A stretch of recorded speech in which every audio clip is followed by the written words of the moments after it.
Throughout history, there have always been those who emerge out of relative obscurity to take center stage, at least for a while. Within the halls of academe, Robert Maynard Hutchins was such a person. Hutchins has been the subject of several biographies, the most comprehensive of which is by his longtime associate, Harry Ashmore. A second biography comes from Milton Mayer, which appeared in 1993.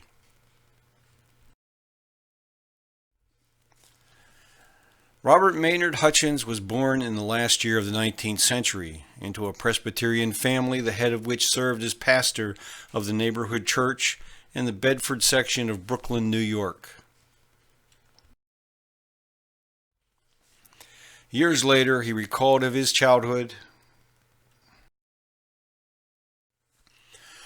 "I was born in the dying century, before the open gas flame was superseded by the Welsbach burner, before the horse cars had disappeared, before the telephone was commonplace, and when the Iceman was one of the mainstays of our lives. Although everybody went to school, almost nobody went to college, but everybody went to church."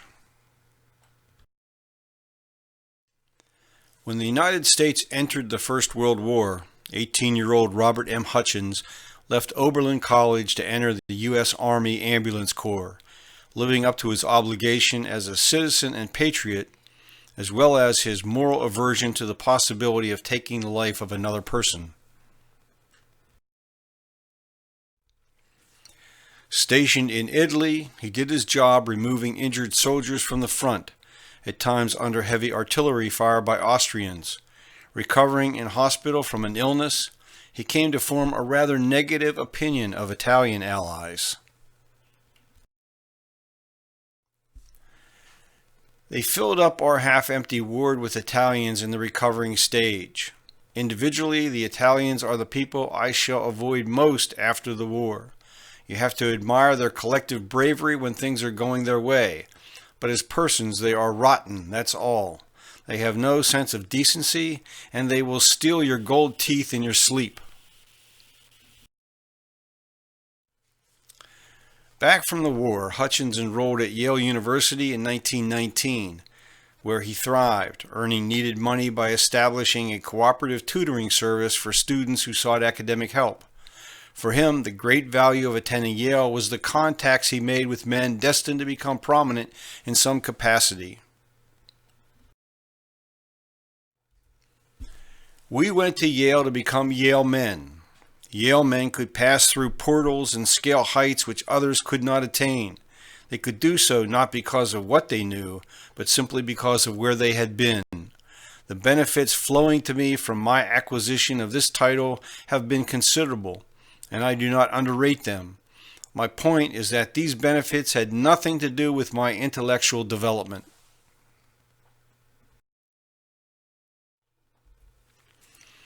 After his junior year, Hutchins enrolled in the law school, out of boredom more than any desire for a career in the law. Yet it was here, he later said, his real education began.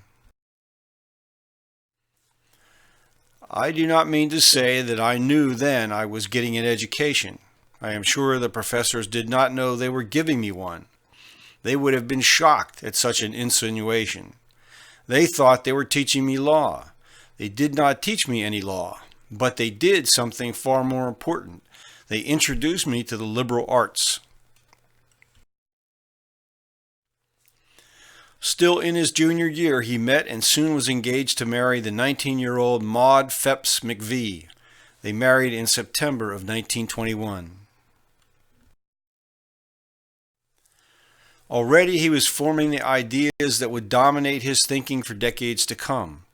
Selected to deliver the class oration, he titled his talk, "Should Institutions of Learning Be Abolished?" What had he learned from being a student at Yale? "If at college we ever tasted what may be called the sweetness and glory of being rational animals, it is because America does not know or highly esteem that sweetness and that glory. Where shall our country find its leaders, if not among that 2% of her population who have been favored by 4 years of college?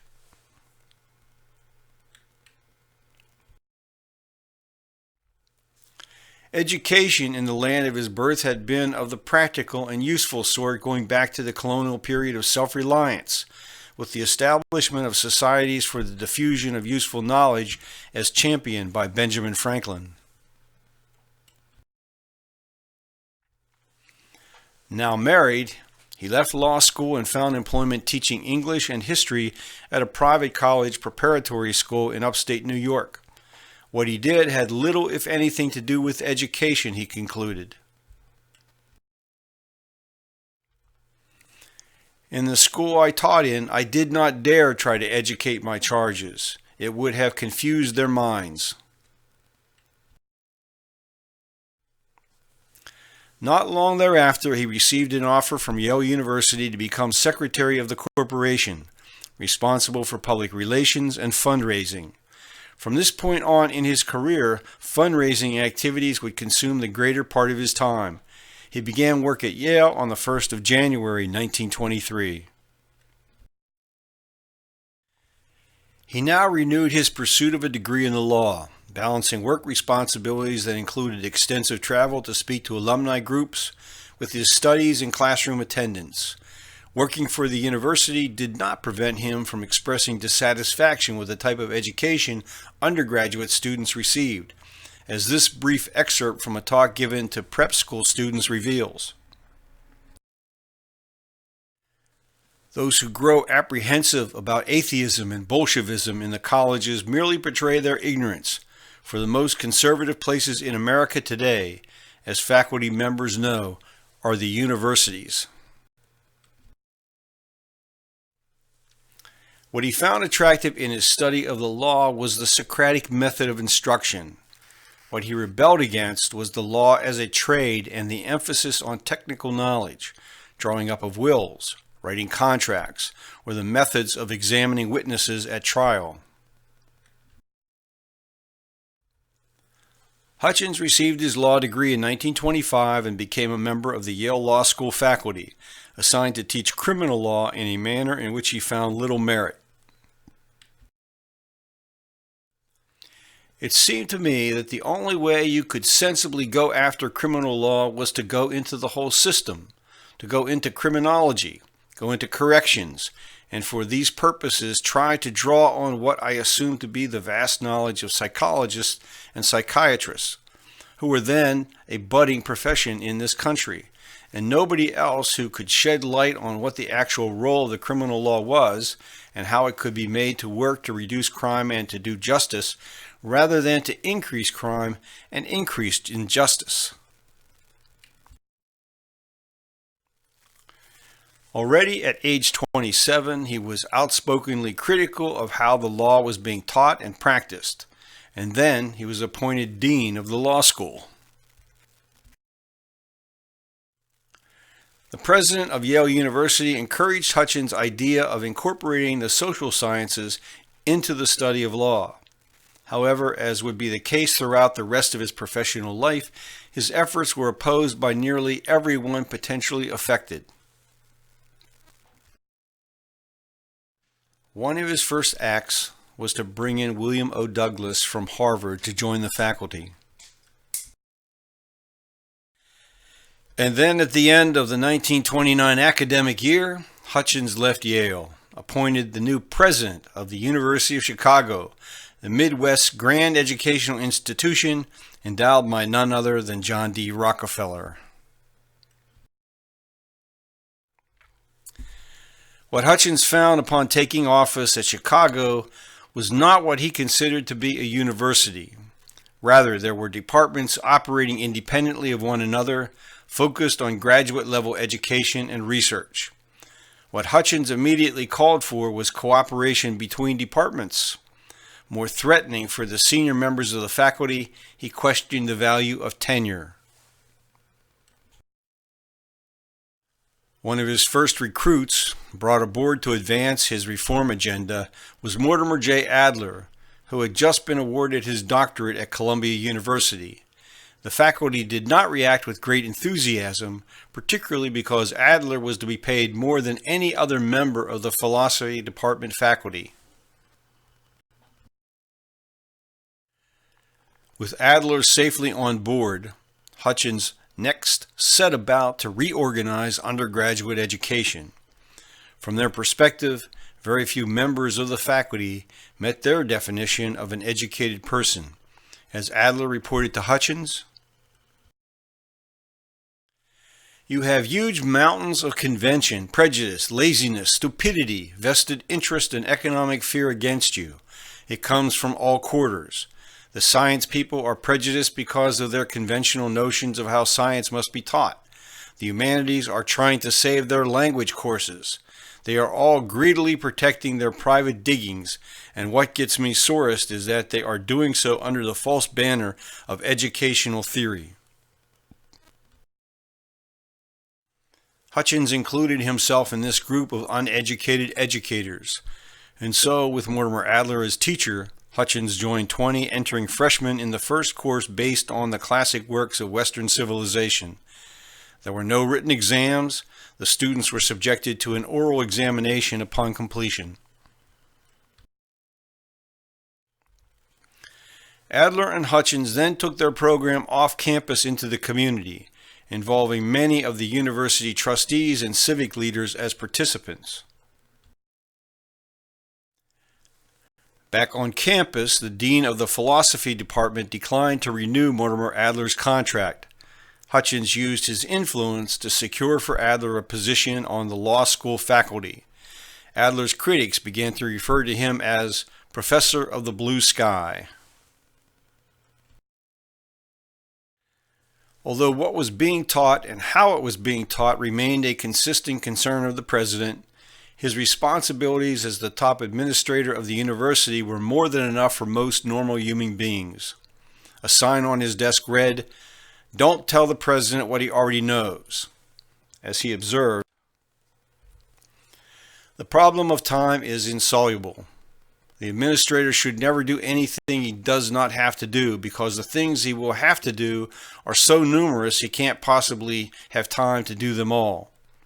A university administrator has at least 5 constituencies: the faculty, the trustees, the students, the alumni, and the public. He could profitably spend all his time with any one of the 5. What he actually does, of course, is to spend just enough with each of the 5 to irritate the other 4. One of the most immediate of his concerns was the financial strength of the university. This was the early 1930s, and many of the fortunes sustaining this and other universities were significantly diminished by the Depression. Then, as today, fewer and fewer students could afford the cost of a university education.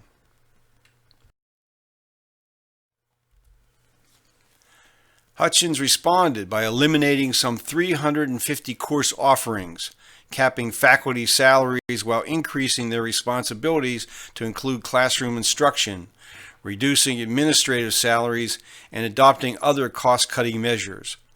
However, in 1935, Hutchins reported to the trustees, "The most serious element in the university situation, and the only disturbing one, is its financial position. We have been able to preserve all the essential characteristics of a great university: academic freedom, excellent research, and competent teaching, in the face of unprecedented hardships." Already, the young university president was attracting attention in political circles. In 1932, he was invited to address the Democrats at their national convention. He expressed what he believed were the widely shared concerns of his generation. "Upon what terms may a political party claim our allegiance? We demand an honest party. We demand a party of the people. We demand a progressive party. We demand intelligent leadership." Some of his fellow citizens had other priorities for the newly elected administration.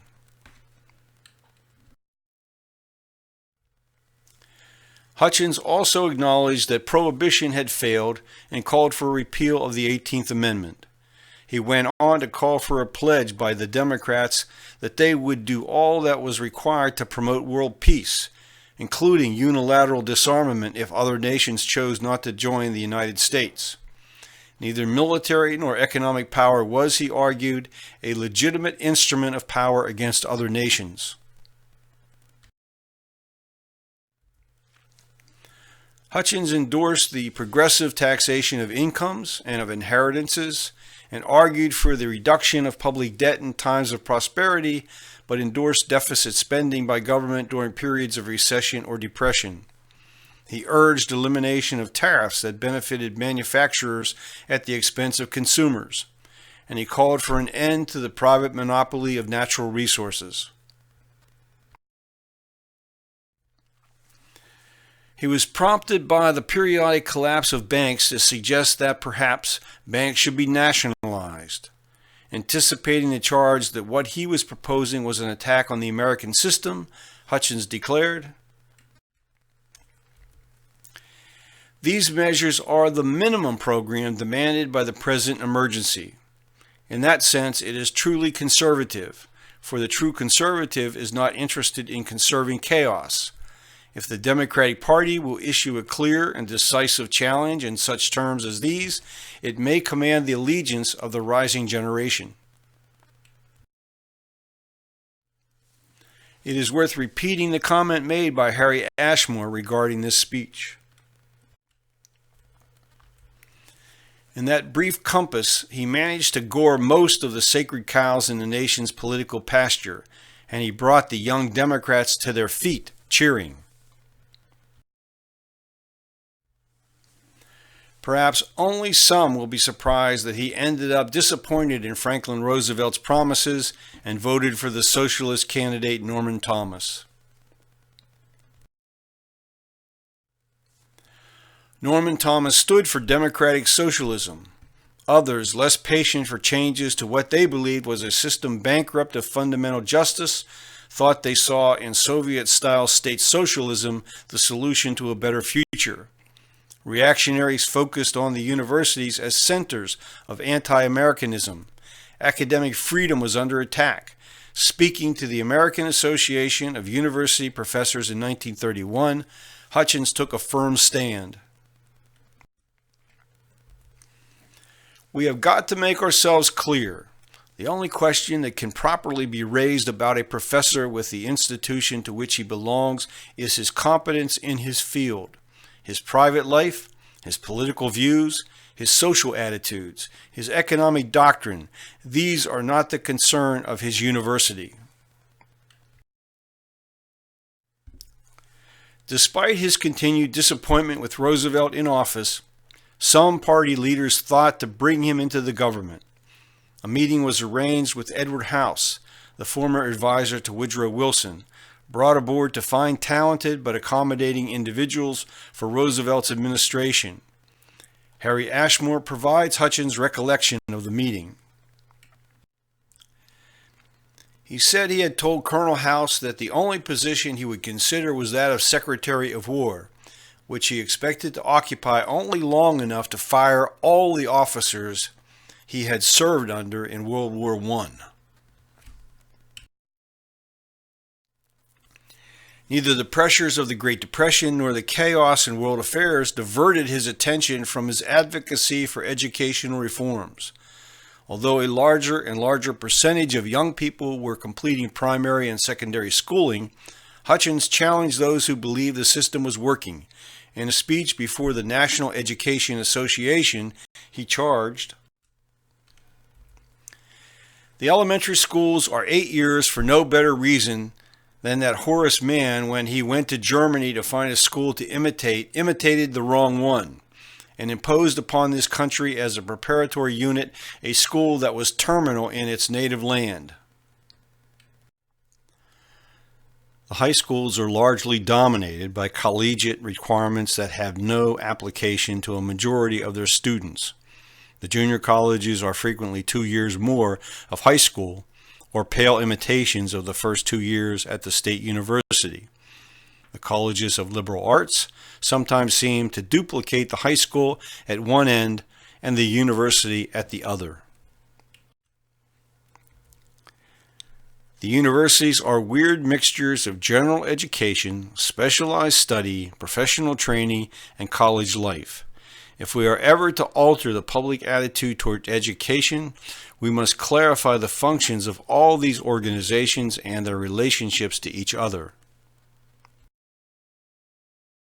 What Hutchins had in mind was combining the last 2 years of high school and the first 2 years of college as requirements for an undergraduate degree. An additional 3 years of study would earn a master's degree and eligibility for teaching positions. The PhD would be reserved for those who had become teachers. A Doctor of Science degree would be awarded to individuals committed to research.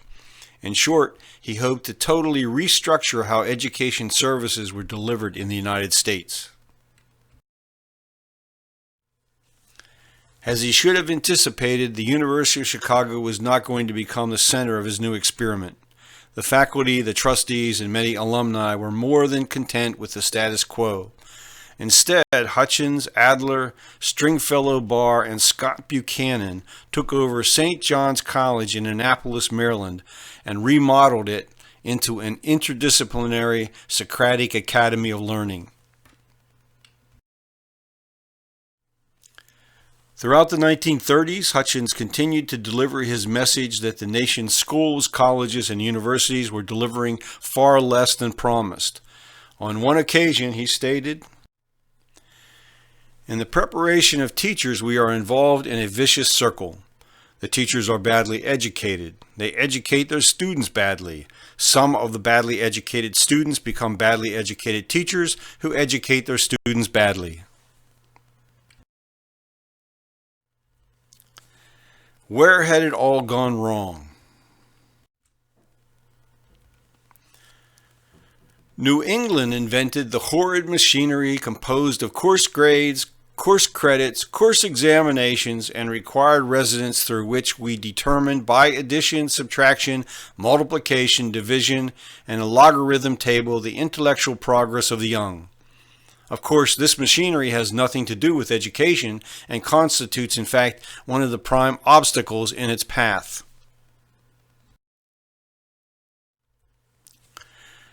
Of course, others shared many of the views voiced by Hutchins. What distinguished Robert M. Hutchins was his activism, as Harry Ashmore explains.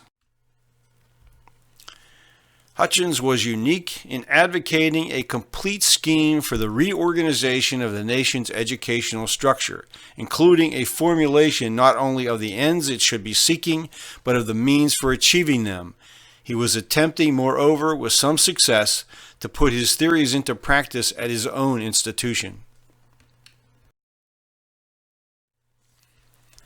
With every speech at every conference, Hutchins kept up his attack on conventional wisdom. The nation's universities had lost their way, abandoning deductive reasoning and thereby abandoning the path to new knowledge. He quoted leading scholars who concurred that the experimental method could not produce abstract ideas, but could only be directed by them. One of his most important observations was this: an anti-intellectual attitude toward education reduces the curriculum to the exposition of detail. There are no principles. The world is flux of events. We cannot hope to understand it. All we can do is watch it. A curriculum of current events without reference to the intellectual and artistic tradition that has come down to us from antiquity is the only possible course of study which anti-intellectualism affords.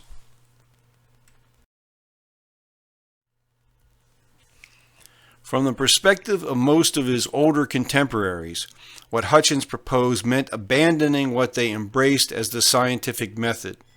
To Hutchins, values were central, first principles the source of philosophical knowledge. Aristotle was the source of the fundamental philosophical concepts, Thomas Aquinas the source of the system of values. This was not a resort to divine inspiration or faith, he argued, but, as Harry Ashmore tells us, of natural law, which demonstrated by rational means that a civilized society depended upon acceptance of values rooted in respect for the sanctity of human life and the understanding of nature.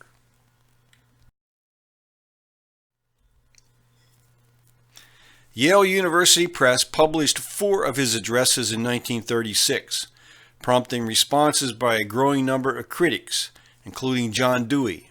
Dewey charged Hutchins with opening the door to authoritarian intervention. Doubtless much may be said for selecting Aristotle and St. Thomas as competent promulgators of first truths, but it took the authority of a powerful ecclesiastical organization to secure their wide recognition. As far as I can see, President Hutchins has completely evaded the problem of who is to determine the definite truths that constitute the hierarchy.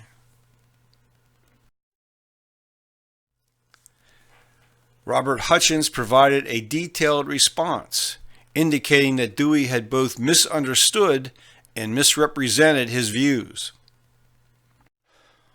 Mr. Dewey's dexterous intimation that I am a fascist in result if not intention suggests the desirability of the education I have proposed. A graduate of my hypothetical university writing for his fellow alumni would know that such observations were rhetoric and would be received as such. As a matter of fact, fascism is a consequence of the absence of philosophy. It is possible only in the context of the disorganization of analysis and the disruption of the intellectual tradition through the pressure of immediate practical concerns. Mr. Dewey has suggested that only a defective education can account for some of my views. I am moved to inquire whether the explanation of some of his may not be that he thinks he is still fighting 19th century German philosophy. His one significant success at the University of Chicago was the restructuring of undergraduate education to provide a unified basic program that permitted but few electives. Courses were taught using original works rather than textbooks. Yet Mortimer Adler, frustrated at Chicago, urged Hutchins to come with him to St. John's. In reply, Hutchins told him he could think of nowhere else to go and advised Adler to consider the degree of freedom he enjoyed at Chicago to do exactly as he desired. As the probability increased that the United States would be drawn into a Second World War, Hutchins was far more concerned for the moral, intellectual, and spiritual preparedness of the nation than for its military preparedness. Would a better world emerge with defeat of the Axis powers, he wondered? Early in 1941, he delivered a radio address to a national audience. I speak tonight because I believe that the American people are about to commit suicide. We are not planning to. We are drifting into suicide. We are going to try to produce the victory by supplying our friends with the materials of war. But what if this is not enough? We must guarantee the victory. The conclusion is inescapable that the President is reconciled to active military intervention if such intervention is needed to defeat the Axis in this war. The Japanese attack on U.S. forces in Hawaii changed everything. Hutchins advised the faculty what role the university must now play. Long-run activities must be sacrificed to the short-run activity of winning the war. Education and research are long-run activities. We have stood for liberal education and pure research. What the country must have now is vocational training and applied research. This war will be won in the laboratories. Beginning in the middle of 1942, the university became home to a group of the world's most accomplished physicists. The Italian Enrico Fermi and his Hungarian colleague Leo Szilard came in from Columbia University. Under the direction of physicist Arthur Compton, they began to build history's first atomic pile.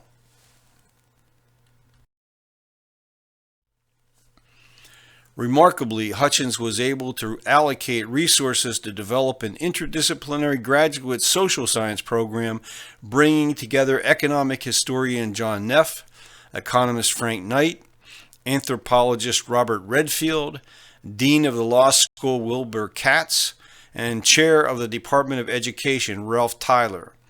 After the war, they were joined by a group including Yves Simon, Friedrich von Hayek, Daniel Boorstin, Saul Bellow, and Hannah Arendt. By 1943, Hutchins went on the road to express his concerns over the changes the nation was set to experience in the post-war period. These lectures were delivered at Louisiana State University, titled Education for Freedom. What worried him greatly was rising materialism. Through education, the nation must experience a spiritual revolution, or there would be a political revolution, he warned. War had raised technical training to a dominant position because of government support. This, he feared, would continue. Hutchins spent the next 7 years in a failed effort to reorganize the university in a manner that would minimize the threat he saw to the intellectual pursuit of knowledge and to academic freedom. This became a crusade after the first atom bomb was dropped on Hiroshima. His first action was to organize and chair an atomic energy control conference only 6 weeks after the war ended. Leo Szilard informed the attendees that the engineering had already made it possible to produce bombs 10 times more destructive than those already used. Moreover, he believed the Russians would have the bomb in less than 3 years. To Hutchins and others, the only solution was world government. He became president of a committee to frame a world constitution, the members of which included prominent professors at Chicago, Harvard, and Columbia. The document they developed was published and distributed in July of 1947. Not surprisingly, their efforts served only to provide ammunition against Hutchins from political conservatives. Reinhold Niebuhr, one of the original committee members, withdrew in protest of what he called the myth of world government. Even the chairman of the group, Richard McKeon, declared that he was unwilling to sign the final draft. Elsewhere, interest in the document simply never materialized. Already underway since 1944, and a $200,000 grant from Henry Luce of Time, Hutchins established a Commission on Freedom of the Press. The report issued in 1947 ignited yet another round of controversy. Also in 1947, with financial support from a university trustee, Hutchins became chairman of the new Great Books Foundation, intent on expanding the adult discussion program nationwide, train discussion leaders, and publish low-cost editions of the great books. Already there were over 10,000 participants. Eventually, the program would reach a peak of 50,000 annual participants. Another of his commitments was to the Encyclopaedia Britannica, which had moved its principal operations to the United States in 1929 and then to Chicago in the mid-1930s. In 1943, William Benton, a founder of the advertising agency Benton and Bowles, and later a U.S. Senator, became chairman of the board and publisher. One of his first acts was to appoint Hutchins to the editorial board.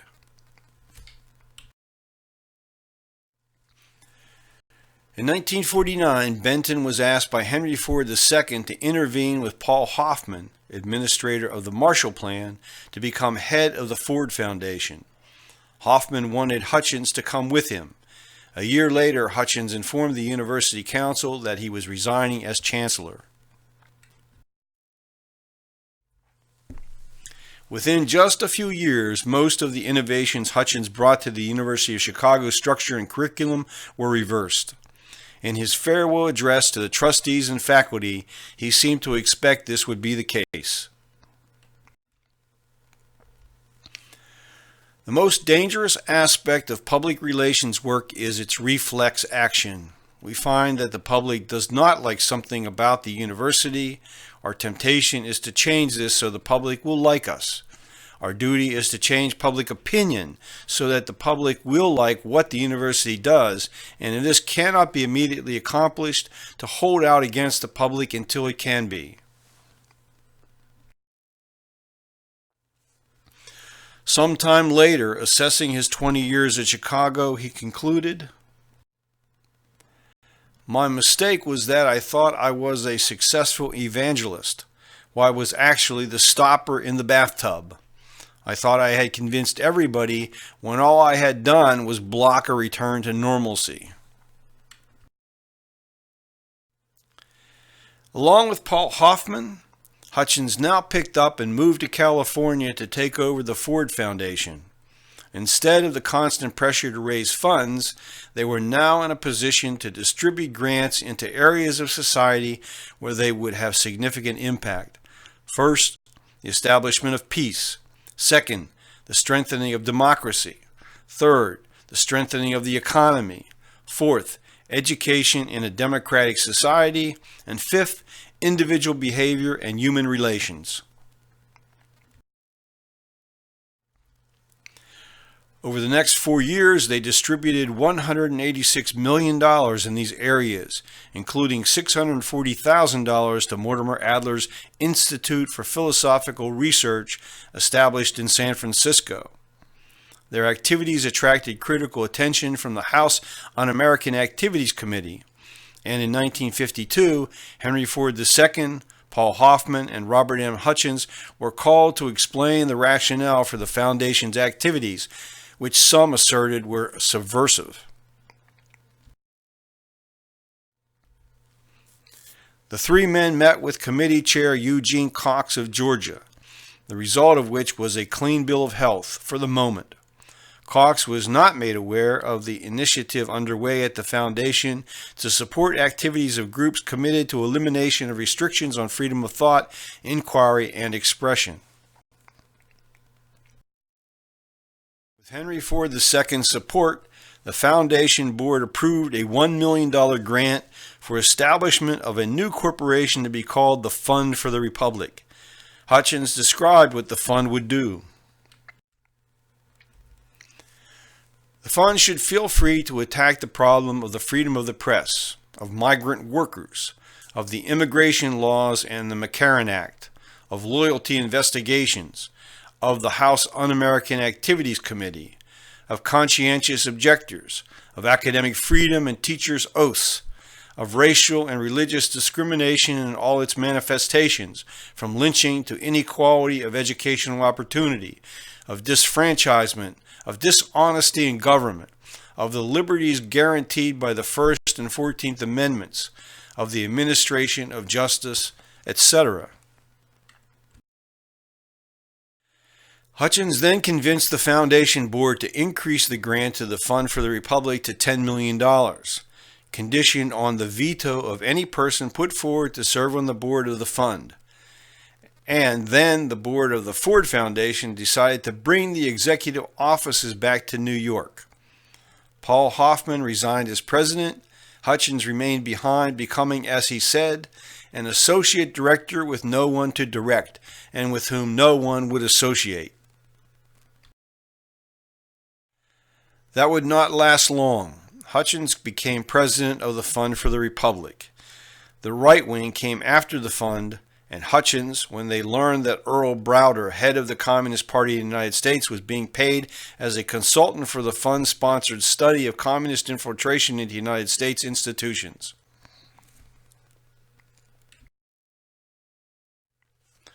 Early in 1956, the House Un-American Activities Committee decided to investigate the Fund for the Republic.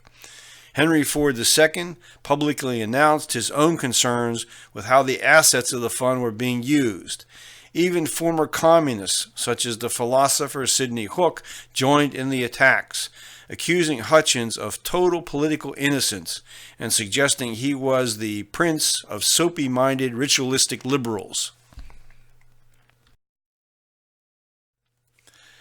The fund then released a devastating study of the House Un-American Activities Committee's role in the blacklisting of individuals in the film and television industries. The author, John Cogley, was called to testify before the House Un-American Activities Committee. Harry Ashmore describes Cogley as a very challenging witness. As executive editor of the weekly Commonwealth, he had earned a solid reputation among Catholic intellectuals, and there was nothing in his record to indicate that he had ever been guilty of communism or any other heresy. The reputation of the Fund for the Republic emerged strengthened, with widespread acknowledgement of its important contributions to the defense of individual liberty. In his book Freedom and the Foundation, Thomas Reeves states, "No corporate body during the years of the Fund's first phase even approached its efforts in what Hutchins accurately called uncharted and dangerous territory. Fear was the great preventative. The most opulent foundations chose to ignore what were in many ways the most serious domestic problems of the 50s. No organization went beyond its professed belief in equal opportunities to pour hundreds of thousands of dollars into channels promoting racial equality. None tried as hard as the Fund to keep serious conversation alive." Even so, Hutchins still had in mind the resurrection of the sort of academy that produced the works of Plato, Socrates, and Aristotle. In 1959, he was able to take a major step forward toward realization of his vision. His board approved purchase of a large estate outside of Santa Barbara, California. Now, all he had to do was attract some of the great minds of the world to this oasis of interdisciplinary discourse in the pursuit of knowledge. Hutchins was never able to bring to Santa Barbara as full-time fellows the people he hoped for. Moreover, the roundtable dialogues he desired failed to generate the discovery of the great truths and first principles he imagined would result. What the Center for the Study of Democratic Institutions achieved was still considerable. Conferences on vital issues of the day, audio tapes distributed to radio stations, publication of numerous books and papers, and beginning in 1967, the Center magazine, which came to have a circulation of 100,000. First to arrive at the office and last to leave throughout his working life, by 1969 health problems hit Robert Hutchins quickly and hard. In May of 1971, he had open heart surgery. He also was diagnosed with cancer, and 2 months later his bladder and prostate were removed. Hutchins urged the center's board to find a successor to relieve him. After a long search, the board announced that Malcolm Moose, president of the University of Minnesota, would succeed Hutchins on July 1, 1974. Almost immediately, the appointment resulted in a series of conflicts with the board and staff members. In December, the now departed Hutchins wrote to his longtime friend Thornton Wilder, "I am very depressed about the center. I do not interfere and speak only when I am spoken to. But the alienation of staff and supporters proceeds apace. Unfortunately, the supporters are not replaced. I am afraid the place will soon run out of money. Well, it was a great idea." Less than a year later, the board negotiated a severance package for Moose and terminated all officers and fellows. Hutchins returned as president to a center greatly downsized and nearly bankrupt. Hutchins was back in the role of fundraiser to save the center if he could. He continued to hope others would embrace the mission to save us from ourselves. "I have proposed to solve the problems of public education by means of education. Give us educated citizens and the public school will become what it ought to be. Immediate steps have to be taken to make the schools more adequate to their task. These steps must be taken within the boundaries set by the Constitution, and unfortunately, we cannot always be sure what those boundaries are. His final illness began in April of 1977. Kidney failure took him to the hospital, where he fell into a coma lasting nearly a month. He died on the 14th of May, 1977. Of his life, Harry Ashmore leaves the reader with this. He never expected to be honored as a prophet. It was enough that he managed to be heard. He was the modern embodiment of those founding fathers who were democratic enough to open the way for universal suffrage and aristocratic enough to believe that men less educated than themselves might misuse their right. His unblinking realism never degenerated into cynicism.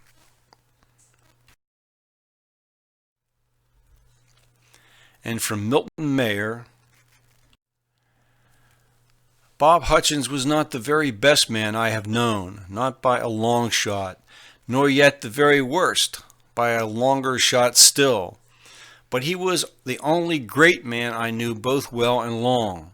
I knew him well enough and long enough to know that he was a great man who wanted to do good, and got greater, but not as great as he would have got had such goodness as he had permitted him to stroke the right people.